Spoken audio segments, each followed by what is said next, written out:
তুমি শুধু আমাকে একটা বার সুযোগ দাও। আসসালামু আলাইকুম। আপনাদেরকে আজকে কিছু কথা শোনাবো, কিছু প্রবাসীদের। ঠিক আছে, প্রত্যেকটা প্রবাসীর সাথে একই ঘটনা হয়।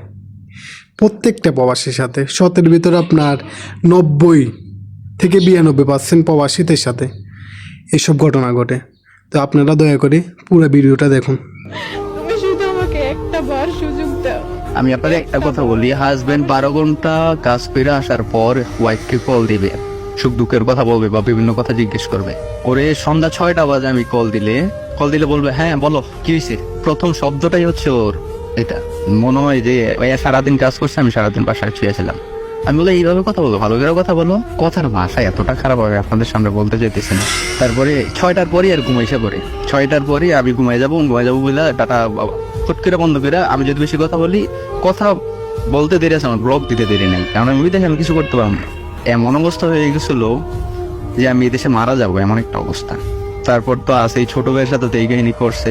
তারপর আমার থেকে বড় 10 বছরের, সে সৌদি থাকে, সে তার সাথে কথা বলে, ওই ভাই ওরে জান কলিজা বলে ডাকে, ওই ভাই থেকে সে টাকা আনে, এইটা আনে সেইটা আনে।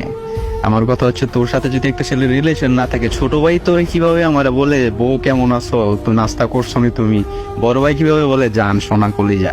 আমি কি বোকা? আমি তো বোকা না, আমি তো এই যেমনের একটা ছেলে। এইসব করে, কিন্তু সারা জীবন বিয়ে করার পরেও তোর ফ্যামিলি আছে, তোর বাচ্চা আছে, তোর তো একটা মনুষ্যত্ব থাকা উচিত। কিন্তু এই মনুষ্যত্বটা ওর ভিতরে নাই। আমি ওরে হাজারো বার বোঝাইছি।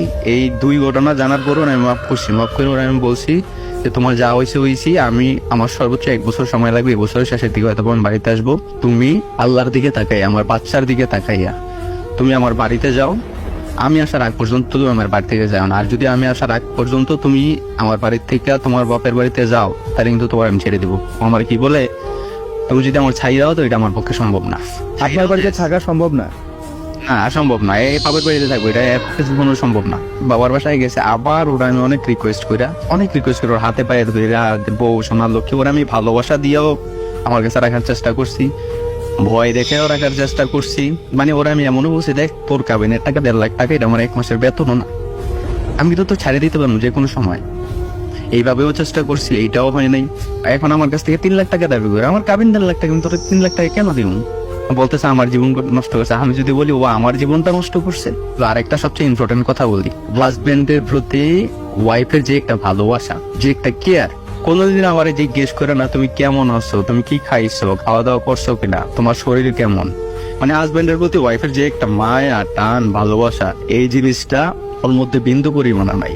আমি হয়তো আপনারা গুছাইয়া বলতে পারতেছি না, কারণ আমার মনের মধ্যে অনেক কষ্ট।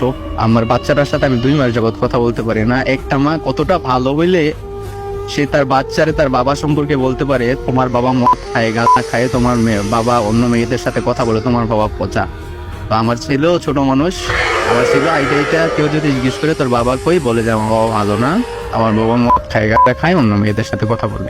আমার ছেলেটা লাস্ট 2 মাস যাবত আমাকে বাবা বলে ডাকতে না। আপনার ছেলের সাথে আপনার 2 মাস ধরে যোগাযোগ নাই?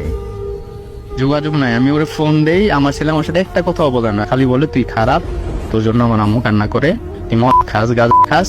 মানে ও এই ছোট একটা শিশু বাচ্চার মনে ও এমন বিষ ঢুকাইছে, আমার ছেলের মনে এখন সবসময় খারাপ থাকে। ওর ব্যবহার এতটাই জঘন্য, যেই মার জন্য তোরা আমি রাখলাম, ও যতবার ফোন দিবে শুধু আমার মা বাবার বদনাম, শুধু আমার মা বাবার বদনাম। আমার মা বাবার বদনাম কেন করে? আমার মা বাবা দেখে ও এই চিপায় দাঁড়ায় কার সাথে যেন ফোনে কথা বলে, ওই চিপায় দাঁড়ায় কার সাথে যেন ফোনে কথা বলে, বাজারে যায় আব্বা আমারে বলে যায় না। তা আমি যদি বলি আব্বা আমারে কেন বলে গেলাম, বলে তো আর কি আছে। প্রচুর ঝগড়া হইতো আমার সাথে। আরেকটা পাগলামের কথা বলিই নাই, ওরা কিছুই বলা যায় না। ও নিজের মাথা নিজে দেয়ালের সাথে বাইরেই তো। আমি এই কেমন মানুষ, মাথা ফাটার অবস্থা, এমন একটা অবস্থা।